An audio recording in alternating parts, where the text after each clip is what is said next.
Hello, welcome back to my YouTube channel. ഇന്ന് പ്രകൃതിയിൽ നിന്നുള്ള ഒരു വീഡിയോ ആയിട്ടാണ് ഞാൻ വന്നിരിക്കുന്നത്. എൻ്റെ കുഞ്ഞു പച്ചക്കറി തോട്ടത്തിൽ നിന്നുള്ള ഒരു കുഞ്ഞു വിളവെടുപ്പാണ് നിങ്ങളുമായിട്ട് ഷെയർ ചെയ്യുന്നത്. പാവയ്ക്കയാണ് സംഭവം. ഇത് 3rd ട്രിപ്പ് പാവയ്ക്ക ഹാർവെസ്റ്റിംഗ് ആണ്. ഫസ്റ്റ് 2 ട്രിപ്പും നല്ലപോലെ പാവയ്ക്കയുണ്ടായി. ഈ പാവലിന് വേണ്ടിയിട്ട് ഞാനധികം വളമൊന്നും ചെയ്തില്ല. അടുക്കളയിൽ നിന്നുള്ള വെജിറ്റബിൾ വേസ്റ്റ് ഒക്കെ ഇട്ടാണ് ഇത് ഇത്രയും നന്നായിട്ട് വളർന്നത്. വലിയ കീടങ്ങളൊന്നും അറ്റാക്ക് ചെയ്യാതെ തന്നെ എനിക്ക് പാവയ്ക്ക വിളവെടുക്കാൻ പറ്റി. നല്ല ടേസ്റ്റി പാവയ്ക്കയായിരുന്നു. വീട്ടിലെ ആയതുകൊണ്ട് വിഷമൊന്നും അടിക്കാതെയാണ് ഇത് ഇത്രയും നന്നായിട്ട് വളർന്നത്. മഴയായതുകൊണ്ട് ഡെയിലി വെള്ളം ഒഴിക്കേണ്ടതും വന്നില്ല. എനിക്ക് ഇടയ്ക്ക് മാത്രം വെള്ളം ഒഴിക്കേണ്ട വന്നുള്ളൂ. വീട്ടിൽ നാടൻ പാവയ്ക്ക കുക്ക് ചെയ്യാൻ മേടിച്ചപ്പോൾ ഞാൻ അതിൽ നിന്ന് വിത്തെടുത്ത് ഉണങ്ങി കുഴിച്ചിട്ട് വളർന്നു വന്നതാണ്.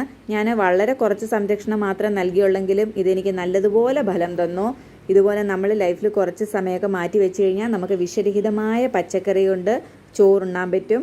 അതുകൊണ്ട് എല്ലാവരും ഇതുപോലെയൊക്കെ ഒന്ന് ട്രൈ ചെയ്ത് നോക്കുകയാണെങ്കിൽ നമുക്ക് നല്ല ടേസ്റ്റി ആയിട്ടുള്ള നോൺ പോയിസണസ് ആയിട്ടുള്ള വെജിറ്റബിൾസ് കഴിക്കാൻ പറ്റും.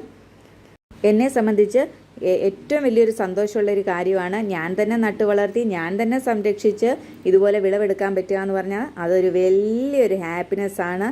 നിങ്ങളും എന്നെപ്പോലെ ട്രൈ ചെയ്ത് നോക്കൂ. വിഷരഹിതമായ പച്ചക്കറി കഴിക്കൂ.